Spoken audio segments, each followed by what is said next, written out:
Charlie's overarching passion was his Christianity and his devotion to his God. He believed what St. Francis taught us almost 1,000 years ago, that we should strive to live our lives in perfect imitation of Christ. That we should turn every day and every moment and every interaction into a prayer. And Charlie understood the great paradox that it's only by surrender to God that God's power can flow into our lives and make us effective human beings. Christ died at 33 years old, but he changed the trajectory of history. Charlie died at 31 years old, but because he had surrendered, he also now has changed the trajectory of history.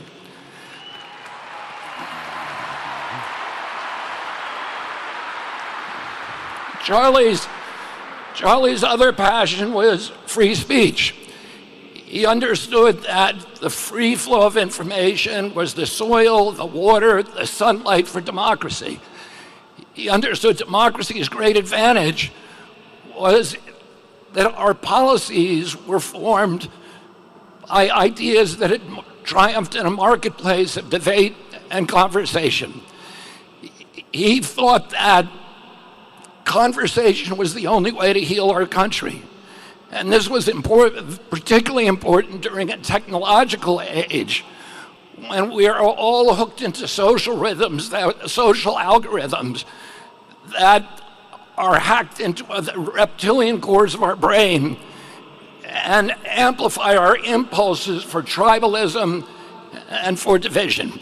He felt that the only way to overcome that biological impulse was with a spiritual fire and with developing community, and the only way to develop community was through conversation. And so he always gave the biggest microphone to the people who were most passionately aligned against him, because he believed that we need to talk to each other and that we needed to be able to say what we mean without saying it mean. A few years ago, my brother David died, and I asked my mother, does the hole that they leave in you when they die, does it ever get any smaller?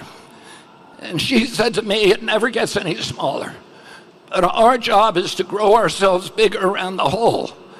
And we do that by taking the best qualities, the best, most admirable character traits of the person that died, and integrate them with restraint, with discipline, with practice into our own character. And in doing that, we make ourselves larger and the whole gets proportionally smaller.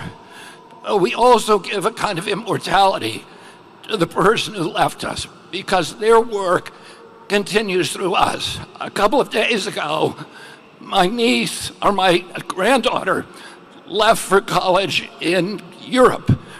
Her mother noticed that she packed a Bible. When her mother asked her why she made that choice, she said, I want to live more like Charlie. And it's...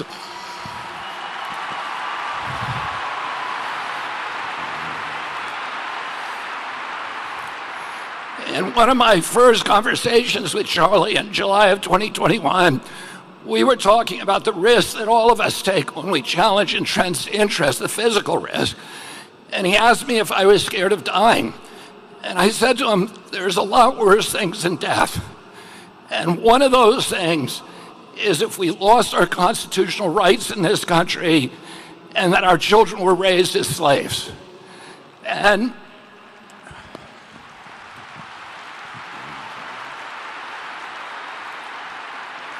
I said to Charlie, I said, sometimes the best consolation we can hope for is that we get to die with our boots on.